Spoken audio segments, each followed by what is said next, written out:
All right, so welcome everyone. This is like my favorite presentation of all times. Anything Disney, I'm in. Call me, okay? Just call me. Everybody's shaking their head. I love it. I love it. So we were so fortunate to have Mr. Jeff Hickman, one of the best Disney partners we could ever possibly hope for.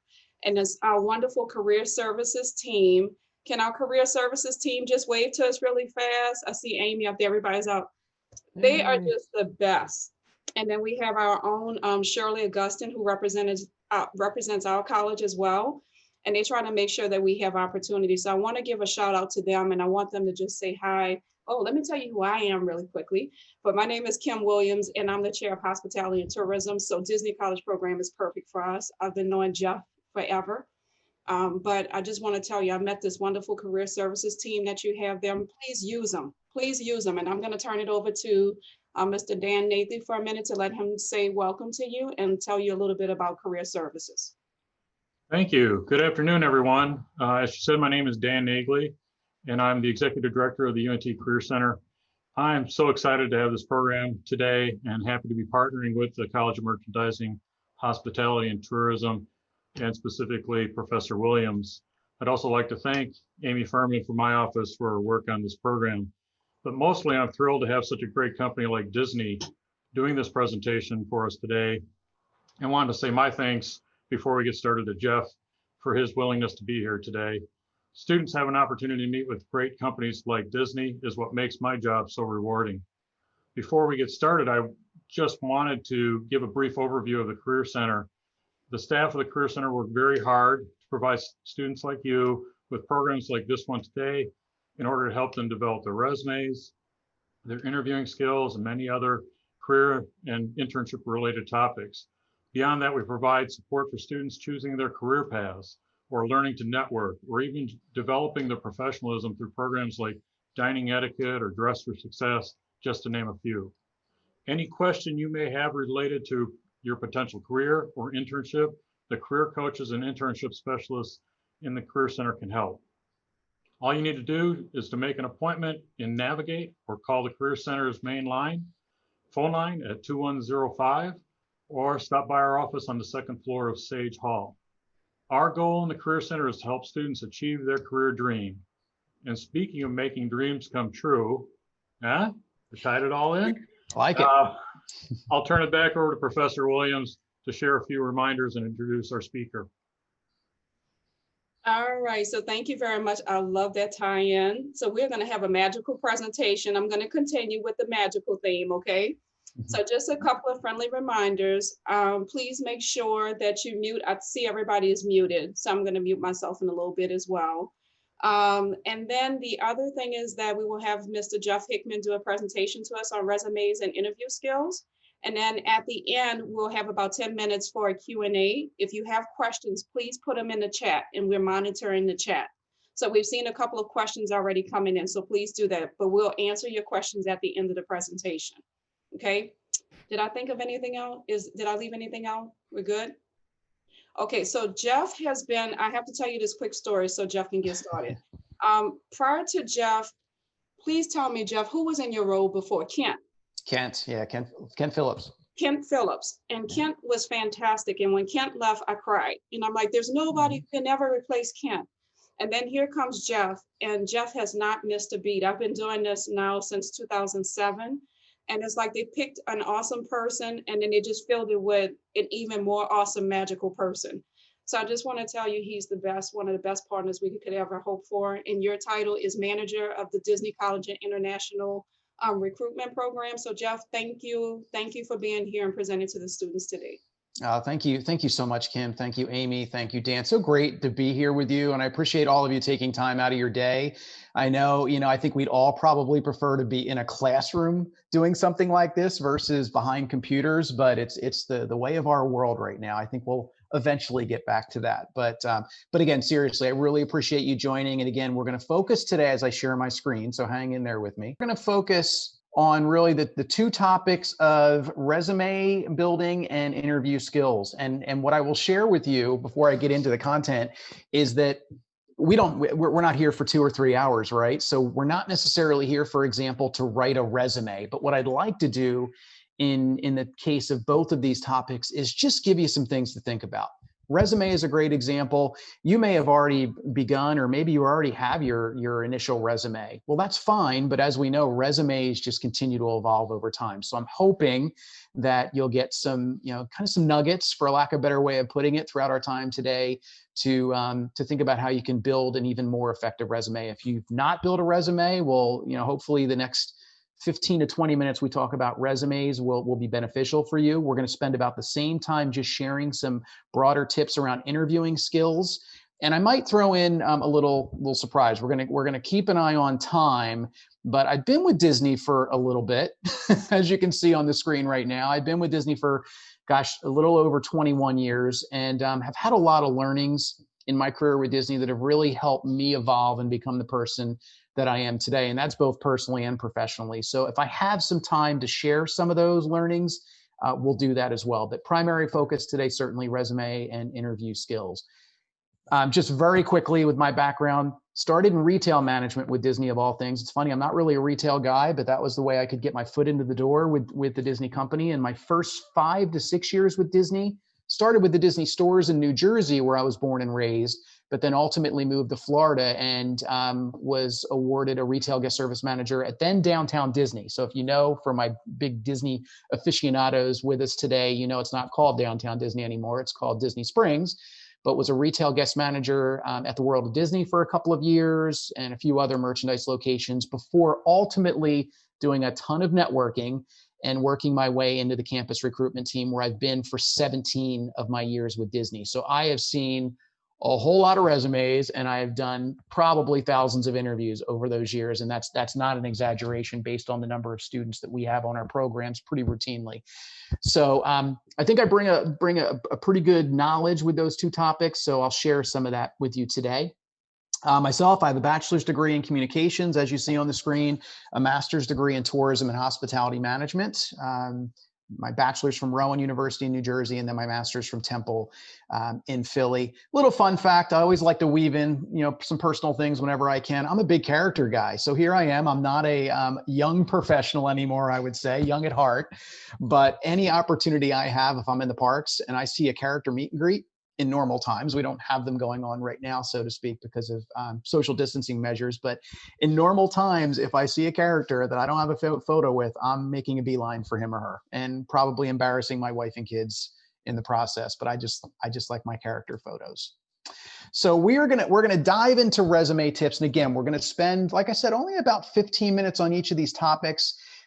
Bear with me if you have questions on anything that I review today, or again, if it's just general questions about Disney, about the Disney College program, we're going to have a little bit of time at the end to go through that. The most common resume style that I see, and it's by far the most common, would be the chronological resume. And this is, of course, where you're creating a resume with work history that is, of course, in chronological order. It is the resume that is the most user-friendly from a recruiter's eyes, for sure. It's the resume by far, that style, that we are recommending. And so that's really what we're going to focus on when talking about resumes today. But again, it's just everything is listed perfectly. It's you at the end of the day, when you're submitting a resume, you want to submit something where you can say, you know what, when the recruiter sees this, he or she is going to be able to read it perfectly. The look is great. The content is very user-friendly. That really ultimately is the goal with the look and the content of your resume. So what we're going to do is we're going to break a resume up in pieces, and I'm going to share with you some examples as we go through this content. So of course, we start with the heading, the basic of all basic things with resumes. Now, in the case of our friend Tracy is on campus, so she technically has 2 addresses. So as you can see in her case, because she has a campus address and she has a permanent address, she lists both. That is something we absolutely recommend. So if you're living on campus, make sure you have your campus address on there. If you're only living at home, then what you could do is just literally shift that permanent address over and center it under your name. So Tracy, in this case, if it was only permanent, would just shift that address under her name and center it. That is probably the most common, and again, probably the easiest in terms of readability from a recruiter lens. 2 things real quick about this. Always list phone number and email address, because you just don't know when you apply for a position how the recruiter plans to contact you. If they identify you as a potentially great fit for their opportunity, they could call, but they could also send you an email as well. So I think most importantly, make sure you're providing both of those. Believe it or not, when I say things like that, believe it or not, I often see an email address omitted. Sometimes I see a phone number omitted as well. So it's just important that you have both on the resume. And then finally, just a little food for thought with email address. Again, throughout my time with Disney, boy, I've seen a lot of different email addresses. And just what I would recommend with email address is just make sure that your email address is professional in look.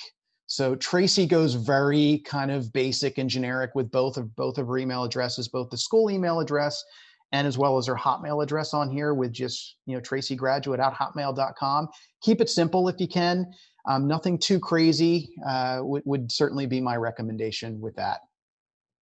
The next portion is a portion of a resume that I'm particularly passionate about, and it would be a career summary section. So typically it could go below either your education, which we'll get to in a second, or it could literally go directly below your contact, so your name and your contact information. And this is a section of your resume that you should be tailoring almost for every different position you're applying for. You should be tweaking this section. So career summary normally contains maybe 3 to 4 bullet points that would speak directly to the role for which you're applying. And I'll give you an example and I'll share what I mean by that. But really, these should be bullet points that when you read a job description, right, in that job description, you're going to see what the company is looking for, what the day-to-day responsibilities are, what are those required qualifications for the role. So if you look at the required qualifications, for example, and you identify 3 or 4 skills that clearly, as you read the job description, these are vital, right, to this position. And you have experience or you have examples of how you've demonstrated those roles or those skills, then gosh, those really should dictate your bullet points. The career summary really should be an introduction to the resume for a recruiter where they read it and say, oh my, I've got to read on, because these 3 or 4 bullet points right here really hit the nail on the head in terms of the type of candidate we're looking for in this role. So it's about reading the job description and then tailoring these statements. So for example, let's say, I'll give you a personal example. Long time ago, when I was applying for college recruiting, they were asking for facilitation skills. That was a critical need for the position. I happened to be doing some facilitation of training classes as a retail guest service manager at Downtown Disney. So I created a bullet point knowing that it was a critical skill that stated something along the lines of have demonstrated facilitation skills by, and then the rest of that sentence shared more detail about the class that I was facilitating at Downtown Disney. So it's telling the person who's reading my resume, he's got that skill, and here's also how he's demonstrated it. So just really important not to be too generic with the career summary. You really want to be as specific as you can, because it's ultimately enticing the recruiter to read on, particularly at your experience and your work history. So with the topic of work history, just some tips here. And here you see an example, and we'll come back. So once we're done going through each of the components of a resume, you'll see an example of what this resume pieced together looks like in totality. But just some tips around work history. Of course, you're going to list that in the order that is most recent. What we're recommending specifically in my case, I'm going to recommend 3 to 4 what's called achievement statements. So bullet point statements below each of your experiences that really showcase what you did or what you're doing in that job. It's that simple. So it's taking a step back and saying, gosh, what are my primary responsibilities in whatever it is I'm doing, whether it's an internship, a part-time job, a full-time job, really identify some of those core responsibilities. And this is where, of course, you want to highlight them. Bullet points, and again, I've seen different formats. Bullet points are, again, they're just good copy breakers. They make it a little easier to read and identify specific points for recruiters. So I've seen paragraphs, it just really depends on how much content you have on your resume. Bullet points, though, do break things up nicely, and it's always something that I recommended. Always make sure that you're focusing on successes that support your job objective as well. So successes, things that you're doing, important skills. And again, going back to reviewing a job description, some of these can be tweaked or evolved a little bit based on what that company is looking for in that position. And then finally, begin each statement with a powerful action verb.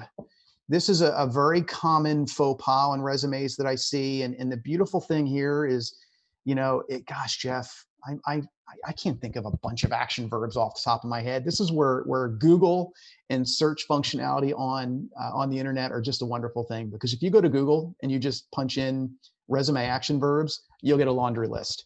And I've done it, trust me. When I've updated my resume and I want to make sure I'm varying those action verbs and I'm using the best ones for my resume, that's typically where I'm going to find some. So always begin each statement with an action verb, and I'm going to hit a little bit more on that in a second. So again, for those bullet pointed statement, those achievement statements, just some things to think about as you begin to develop them, or again, begin to evolve maybe some of the statements that you already have. Think about accomplishments that you're proud of. How about a problem that you resolved and the results? Whenever you can, when you're writing these bullet point statements under each of the jobs for which you've worked, whenever you can, it's about identifying a skill, and then if you can, kind of demonstrate the how you've showcased that skill on the job, right? So again, if you, let's say, communication skills is a critical need for the position you're applying for, well, you can highlight communication skills. And then based on whatever it is you're doing in that job, whether it's through customer service and interacting with customers, or if you're managing phone call volume, there's a variety of ways that you can showcase communication skills effectively. So it's with these bullet pointed statements, whenever you can, not too generic, right? You want to be able to showcase yourself and sell yourself, identifying a skill, and then quickly in a single sentence, of course, making sure that you are showing how you've demonstrated that.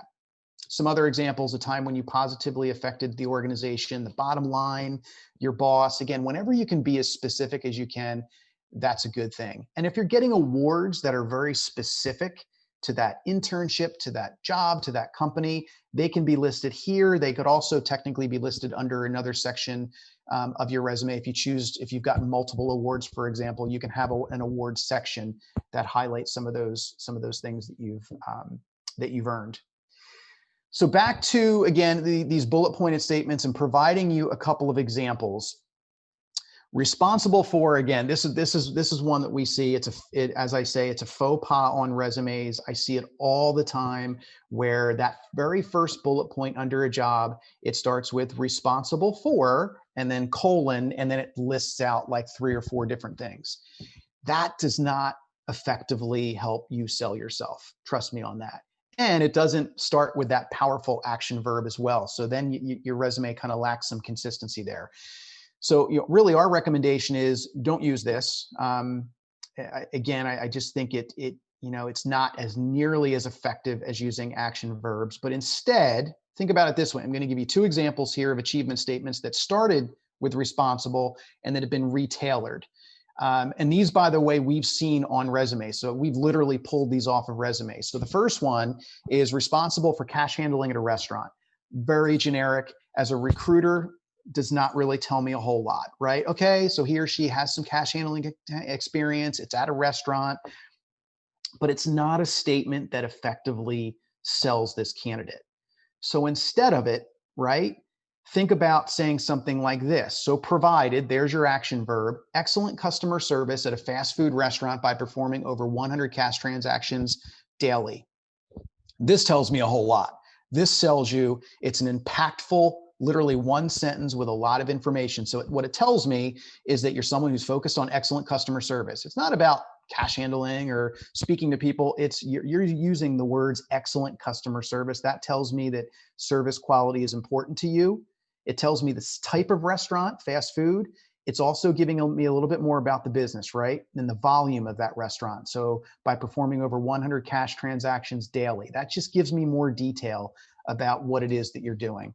Another example, responsible for table service at a fancy restaurant. So sticking on the food and beverage theme, instead of saying that, which is very generic and doesn't really sell the candidate, deliver exceptional service. So there it is again, someone who's focused on driving a great service experience in a high quality restaurant with over 500 guests per week while maintaining a rating of 4 stars. Again, this tells me a lot. And if I have you sitting in front of me or on video in an interview setting, there's some things in here where I'm going to want to ask you, I'm going to want to dig a little bit deeper. So the restaurant with over 500 guests per week, again, that identifies volume. That identifies the level of business that you see. The maintaining a rating of 4 stars, boy, that could be about the restaurant in general, or it could maybe be about your performance and a rating that you're personally receiving based on the level of service that you're driving. That's a question I would probably ask if I had you sitting in front of me and you had this statement on your resume, to learn a little bit more about that. So again, it just gives you a couple of examples of effectively writing those achievement statements, those bullets. Education, this is a pretty basic one. I don't spend a lot of time on this, but as you can see, just one format that is very effective in listing your education on a resume. Of course, you're going to list your school and the type of degree and the graduation timing.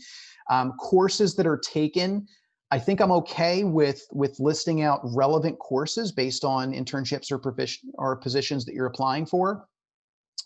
Be cognizant of that. Make sure that if you are listing courses that you've completed, that they are relevant to the positions, not just general courses that really don't necessarily speak to the recruiter for that role.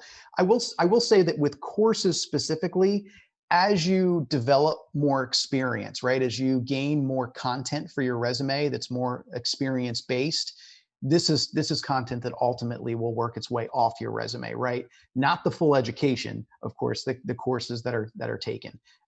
Ultimately, you'll get to a point where you're really listing University of North Texas, type of degree, GPA, that sort of information. Some special sections just to think about. This is pretty common on a resume. We do see community service and volunteer activities. We know that you're a student in college. You've not had a lot of time to develop a lot of experience, but maybe you're heavily active in volunteerism and community service. Well, it's okay to have a community service section on your resume. If you have professional affiliations or memberships, if you've won a variety of different awards, typically, again, those are things that you would want on your resume. Computer skills is a very common one as well, having a section that just literally lists computer skills. And if you're proficient in a variety of different applications, for example, then especially if they're relevant to the job, then that's a good thing to include on your resume. Personal interests and hobbies, touch on this for a hot minute. I've seen this one on the resume. Again, I would say if you're really earlier in your academic career, you're just now beginning to develop that resume, and you don't have a lot of experience, but you'll be building that. This is a section that you can absolutely include on your resume. But as you gain experience, volunteer work, internships, maybe you're involved with on-campus organizations, part-time jobs, as you gain that relevant experience, a personal interests bucket on your resume would be really the first thing that would fall off. Some additional tips with your resume, it can be 2 pages. And it's funny, you could probably talk to 10 different people about this and you might get 10 different answers. For us, it's okay if it's 2 pages, if you've got the content for 2 pages. That's the key. So I think often with career services offices across the country, a lot of times they really, they have you stick with that 1 page because often, again, you're very early in your academic career. Often you just don't have enough content for a 2nd page. But if you do, what I'm saying from a Disney perspective is we're okay with it. But if you have a 2nd page, you really want to be able to fill at least half of that 2nd page full of content. If you can't do that, then that's really when you want to rework some of your front page and get everything on that 1 page. Keep the formatting simple. This is one we see regularly, and I think this is important to note. Do not Google templates for resumes because they're out there. Find the perfect one, and then, okay, I'm just going to use this and fill in the blanks with my information here. You can use one to benchmark, and I certainly would recommend that. There's a lot of great formats out there that you may like. But really, as you're beginning to develop or as you're creating your resume, start with a blank Microsoft Word document. Like I said, you can benchmark off of a template, but create your information from scratch. Trust me, when it comes time for a recruiter maybe to print a resume, If they're looking at your resume electronically on an applicant tracking system, sometimes if you're using a template where you've just filled in the blank and not created one from scratch, it can really impact our ability to effectively read things because sometimes they come across as scrambled and jumbled. This is a simple one, past tense versus present tense. And this goes back to those bullet pointed statements. If you are currently in a job, you're there now, action verbs should be in present tense. Makes sense. And if it's past work experience, then those action verbs should be in past tense. So again, you're probably like, Jeff, duh, of course that's the case.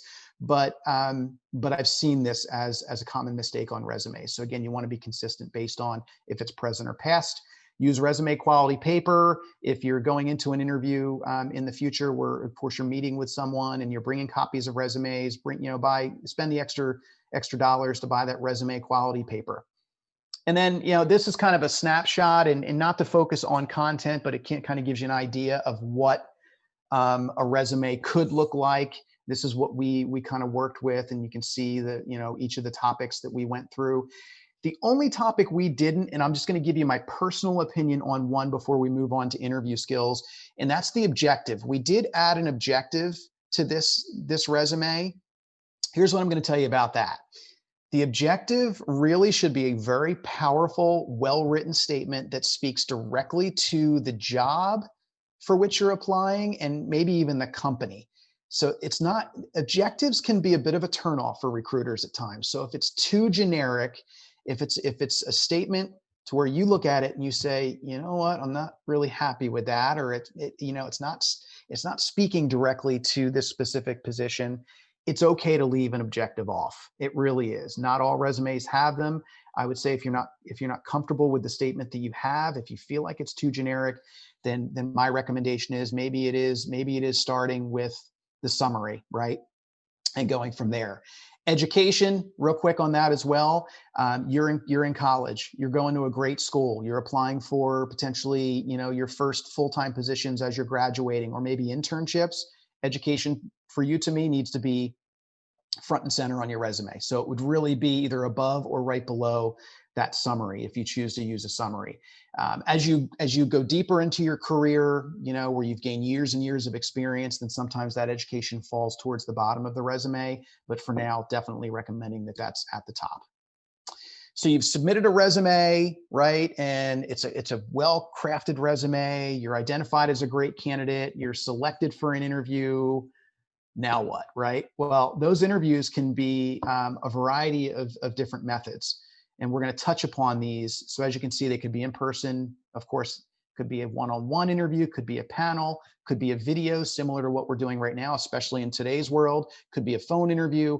Web-based interviews, I don't touch upon too much. Very common for companies to use these maybe as an initial screening of a candidate who could be a right fit for the company. Traditionally, it's a series of multiple choice questions, and it's skills-based. So every company knows the type of person they're looking for. The skill set, the caliber of person, the qualities they're looking for. And typically the web-based interview is trying to determine if that candidate is a match to, what the company would like in terms of, skills and attributes. So that's really what the web-based are.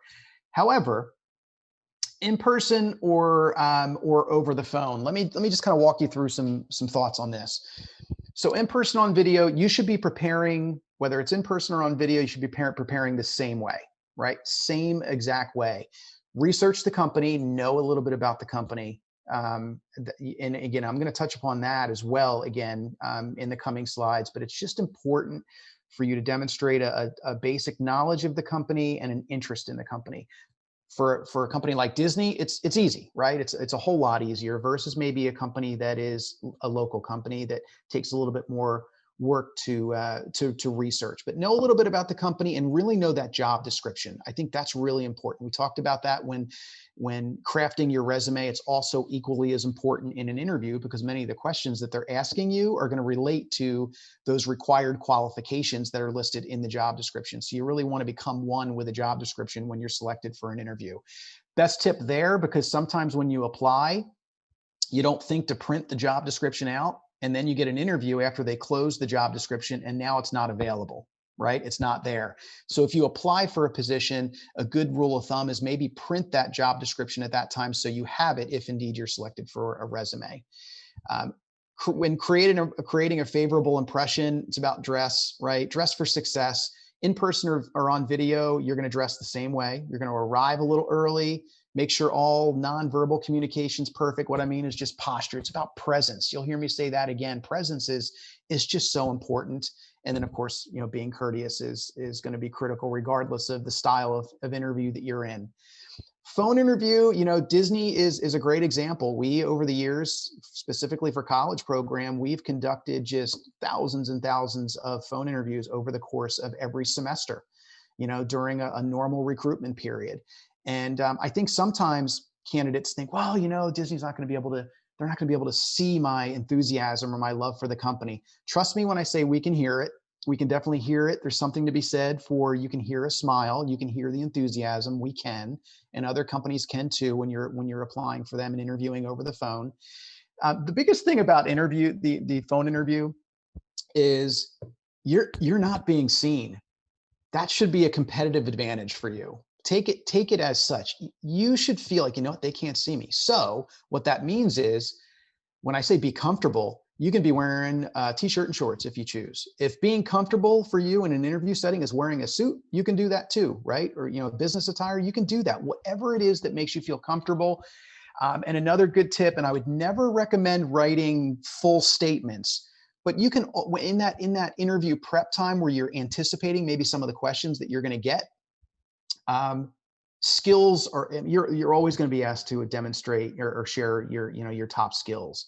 Maybe you're afraid you're going to forget one, right? Well, take a little note card and write down keywords that you can reference throughout the course of that interview that will help trigger thoughts. So again, you never want to come across as if you're reading something in an interview, particularly a phone interview in this case, but if you write little trigger words, it'll help you remember, in a situation where it can be a little nerve-wracking sometimes. All right, so in terms of interview preparation, just some things, again, to think about over these next couple of slides. Anticipate and practice common questions that we're going to get to. We talked about reviewing, just the required qualifications and requirements for that position. Know your strengths and how you've demonstrated them. We all know them, right? And sometimes you freeze in an interview, and that's where, you really want to practice them. You want to be ready to showcase them. But I will tell you, in many interviews that I've conducted over the years, I'll ask a skills-based question, and I'll get a response, something similar to, well, I have great communication skills. I'm a good listener, and I've demonstrated leadership skills in the past, and I'm a pretty good problem solver too. And then nothing else. When you're answering a question around skills and strengths, you want to be able to follow it up with a statement on how you've demonstrated it. Right? So very similar to what we talked about with the resume, you want to be able to back it up. So I'm good at this, and here's an example of how I've demonstrated it to prove to you that I'm good at it. So just food for thought there. And then again, kind of goes into what we just said, answering questions with specific examples. During the interview, again, eye contact is key on video, in person. I've been in many interviews where eyes wander. So, and I'm not saying like laser beam stare down. Of course, you can shift eyes occasionally, but just maintaining that eye contact, good posture, hand gestures. If you're on video, I'm blessed with my amazing Magic Kingdom background, but be cognizant of what's behind you. Make sure there's nothing distracting, a crazy picture on the wall, or maybe a door where somebody might come in. Just things to be aware of specifically when you're interviewing, and smile. We all know interviews can make the best of us nervous, but it's about, maintaining that great presence, which definitely can be a differentiator. Some questions that you can anticipate. Tell me your personal story. This is the easiest question you're going to get in an interview, and you would be shocked at how many people don't answer it well. You would be shocked. This is your 60-second commercial at the end of the day. It is focusing on information and setting that tone, by the way, setting that positive tone in the interview of, this is where I go to school. This is what I'm majoring in. Here's some example of my experience that I feel is relevant to this role and probably experience we're going to be talking about today. So again, in about a 60-second window, setting a great tone, sharing that personal story. Teamwork types of questions you can definitely expect. Strengths, as we talked about, and how they align with the position. Being able to use personal examples, very important. And then one of my favorite questions to ask in interviews is that final question that can be worded in a variety of different ways. But at the end of the day, what the interviewer is getting at is, why are you the best? We're interviewing, X number of people for this position. What makes you the best person for the job? Be prepared to answer that, and also be prepared to answer it to where the information you're providing is definitely authentic and unique to you. Quick example, in all of the interviews that I've done over the years with Disney, and by the way, what I'm about to say really resonates with me, because this was me. My dream as a kid was to work for Disney. This is the only company I've ever wanted to work for. So it has been my dream, and had been my dream. But when I asked this question, so many candidates answer the question that I have a passion for Disney, or it's my dream to work for Disney. I want to hear that. I'm totally fine with you saying that, but it's what you're saying next that can separate you from everybody else. What are you saying? What do you bring that you think, what do you bring specifically that really separates you or could separate you from everyone else? You can share that you love Disney and you have a passion in this example, but what else are you sharing so that when you walk out the door or when we close out the video, I'm going to remember you, right? I'm going to be like, wow, that really hit the nail on the head. Some tough questions to think about. Why did you leave your last job? You could get that question. It's very realistic. How do you solve a problem or a stressful situation? We want to hear, you're put in a really difficult situation. How did you work your way out of the box? What does success mean to you? What is your greatest accomplishment? Again, these are all questions that we've asked in interviews in the past. I have personally, and I've heard in interviews that I've sat in on the other side of the table. And then what is your biggest weakness? I don't like to use the word weakness. I like to use the term area of opportunity, but this is a trap question. This is one that, again, is asked in a lot of interviews, and you've got to come to the table with an example. So you need to be able to say, you know what, this is an area that, is definitely not a strength of mine right now. But the key to this question is identifying something, right? Definitive. This is an area that I'm not great at right now, but here's what I'm doing now. And here's what I'm going to be doing moving forward to turn what I feel is an area of opportunity for me into a strength. So it's spinning it into a positive. That's kind of that's how we want to hear that question answered.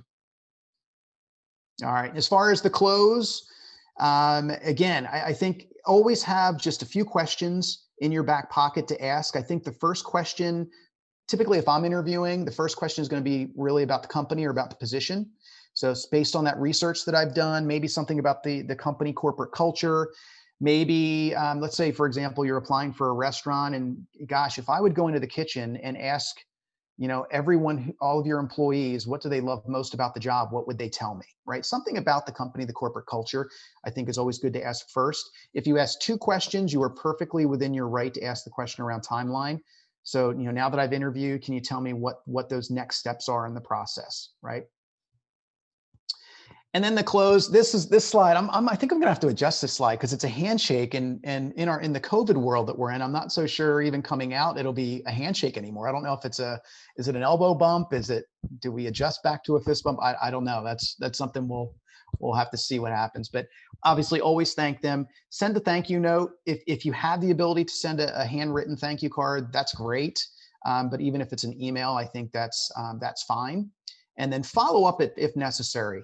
When you ask that last question around next steps, and they say that they plan to make a decision within 7 days, for example, if you get to the 8th day and you've not heard back, you are perfectly within your right to reach out and say, hey, in a very obviously positive and polite way, hey, I'm still very much interested in the opportunity. I just wanted to follow up and see if there's any updates on the status of the opening. All right. So I want to leave time for questions. I think what I'm going to do, if it's okay, Kim and team, I'm going to go through these, but I'm going to be quick. So as I mentioned at the beginning, 20, almost 22 years with Disney, I've learned a lot. And in doing so, I've learned a lot about myself and things that have really helped me evolve as a person and a professional. So I won't be giving too many of the personal stories here, but I did want to kind of go through Jeff's top 10 learnings over the years. And the first one, and this one's funny because people look at me and I'm not seeing many faces on the screen right now based on my screen share, but this is where I get the eye rolls. Be positive, rise above the drama. And the eye rolls are like, Jeff's the Disney guy and you work for Disney and you're supposed to be positive. And so you have to say that. I don't. And I just think, think about moments in time, whether it's in classes and group projects and jobs where, there's somebody that's just hard to work with. They're negative, they're pessimistic. You don't want to be known as that person. If you go about your day, positive, it's only going to help you. And that doesn't mean that you can't constructively challenge things or question things. You can absolutely do that. But this is one that I've learned over time. It's just really critical. It gets noticed. Trust me. You don't want to be that person who's the negative Nelly. Work-life balance is big, and this was hard for me earlier in my career, and I've learned to be a whole lot better at it as as I've gone through life, to hopefully my family's delight. But very earlier in my career, I was in my dream job with Disney. I'm like, I've got a management job with Disney. It's the best ever. And I felt like, gosh, I have to work 50, 60, 70 hours a week to prove myself. Well, no, you don't. Sometimes you do. It depends, right? There's some times of the year where you're going to work a whole lot more, but there are also other times where, gosh, you know what? Do I need to be sitting on my couch and answering those emails tonight? Can they wait until tomorrow morning? Sometimes they can, and that's where it's just having that work-life balance. I love to play tennis, hence the picture. I played tennis in college and continue to play tennis a couple of days a week, and that's kind of my brain clearing getaway a couple of times a week. Number 8, you've heard this one before, I am quite sure, but take it from me. Personal brand is absolutely at stake, and you've got to be careful with what you post in social media, because companies now more than ever before, if they are seriously considering you for an opportunity, internship, full-time job, what have you, they might be checking out your social media platform. So you just want to be careful. It doesn't mean you can't have fun in social media. What I would just recommend is before you push submit or send, right, or post, just kind of go through the filter of, will this be offensive in any way to anyone? Number 7, act like you've been there before, be humble, but show off what makes you unique. Again, this goes back to that term presence. And this picture is of my oldest daughter. And I like using this picture. It's from about a year ago because she performed in a show, and she told my wife and I before the show how nervous she was. And she told us after that she was nervous. But if you look at that picture, she doesn't look nervous. She's got some swagger there, which I love. So she's acting like she's been there, right? Even though she's got some butterflies in her stomach, she's acted like she's been there. Be humble, though. That's the important thing. There's a fine line between being humble and being arrogant, right? You want to act like you've been there before, but you want to also show that you are humble. This is a photo of my youngest daughter. I only have 2 daughters, so you only see 2. But number 6 is adopt continuous improvement as a daily practice. This is the first time she ever picked up drumsticks. This was about 2.5 years ago. She's been drumming ever since and is killing it. But she's obviously had to adopt continuous improvement to continue developing those skills, as I have with Disney in 22 years to this day. I'm looking for opportunities to continue developing myself. Before this session, I was sitting in on a training session that I proactively sought, right? Because again, it's about continuing to try to develop yourself. Number 5, reaching your goals will take time. Start building the resume early. This is where you can work with the Career Center to help you do this. You can work with, with Kim, of course, and there's just so many resources at your disposal on campus. Take advantage of those, because they can help drive you with getting experience, again, whether it's on campus through organizations, internships, part-time jobs that help develop your resume. Everybody needs to dream big. Everybody needs to have bigger, broader goals, but it will take you multiple steps typically to get there. Use your resources on campus to help you get there. Number 4, being great in your job equals leadership buy-in and support. This is just bringing it every single day and putting your manager, in a position where he or she has to support you. They might be supporting you because you're an intern right now, and maybe you need a letter of recommendation for future opportunities. Maybe you're in a job right now where you're excelling, and maybe you're being considered for promotional opportunities from within that company. Well, if you've got the leadership buy-in based on your overall performance, boy, that's going to be a huge feather in your cap. Networking, I mean, I have so many examples over the course of my career where I've been able to leverage networking opportunities that have really helped me grow and develop. I have many examples of college program participants, interns with us who have worked closely with me to network with me, who, have excelled based on, of course, their performance and being great at what they do, but also gaining an advocate in me. So any opportunities you have, and again, this is where Kim, the careers office, can help. Any opportunities you have to just nudge your foot in the door, network, do it. Because again, that old adage of it's not what you know, it's who you know. Well, it's the who you know that often gets a foot in the door. It's the what you know that's going to get you the job. You still need the skills typically, but the who you know can be really critical with getting your foot in the door. Number two, and again, I'm flying through these, but this is just the best advice that I ever received, and it's just strive to leave your mark and build a legacy in all that you do. Even if you are not in whatever it is you're doing now, you're not your dream job. Maybe you have a part-time job in food and beverage or retail, and it is definitely not the dream scenario for you. You still want to put forth your best effort that you can, right? Gain as much from it as you can. It helps build that personal toolkit of yours, that experience toolkit, and it's just so important. And I've always taken the approach. I've always taken the approach of if I come back 2-3 months from now, 4 or 5 months from now, will they remember me? Did I leave my mark? Everything I do, I try to have that top of mind. What am I doing to help build my personal legacy in that location? And then finally, number one, find joy in whatever you do. We are in such a crazy world right now. 2020, I think we're all looking forward to the calendar turning to 2021. I know I certainly am. But everybody has something that brings them joy, right? That on the screen right there, that brings me a whole lot of joy. Tennis brings me a whole lot of joy, right? There's a lot of things. Find things that bring you joy, even in the most stressful times. And trust me, it will definitely help you, enjoy the bigger, broader journey. So, and we've left about 10 minutes or so for some open questions. And again, questions could be about content that I reviewed, could be about our program. I can give you an update on where we're at with that as well. But fire away. Yes, we've got a number of good questions here in the chat. Awesome. A couple questions about how you think that people should prepare to get experience, sort of preparing for like rehiring and reopening of things, and especially with the challenges of COVID now. Yeah, it's this is where, and it's tough because every school, and I'm very in tune with many colleges and universities across the country. There are some that are all virtual. There are some that are all back on campus, and then there's a lot in between as well. So, I do go back to your advisors, your career center, and seeking out advice and guidance from them, because it could be guidance where, there's not a lot of internships available at the present time, but maybe there's some experience that can be gained through on-campus organizations, through volunteer work. I know here in Orlando, there are a lot of different volunteer opportunities, in-person volunteer opportunities that we can become involved with as we head into the holiday season. Those experiences can exist for you as well. So I think that's really a big part of thinking about it. We will get by this. We will turn the corner. I don't know when. This is where, you wish we had a crystal ball and we can look into it and say, this is okay, this is the timing. But that certainly would be my advice, at least with that question. Yeah. Would it be good to ask about how employees have responded to COVID-19 and how they handled the problem of having to let go employees?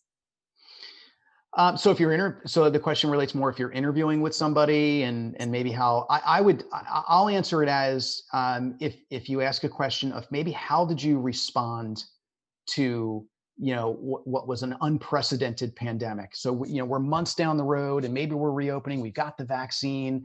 To ask a question about how did your company respond to it, right? Kind of bigger, broader. Probably steering clear of asking questions around layoffs and things that really can be perceived as more of a negative, but more about how they responded to it. I know Disney, for example, we could go down so many different directions in terms of measures that we've taken to help keep our cast members safe. Of course, help keep our guests safe as well now that our parks here in Florida are open. That's probably, if you're going to ask a question about the COVID pandemic, that's probably the direction I would advise. How do you accommodate for individuals with disabilities who are interested in the program?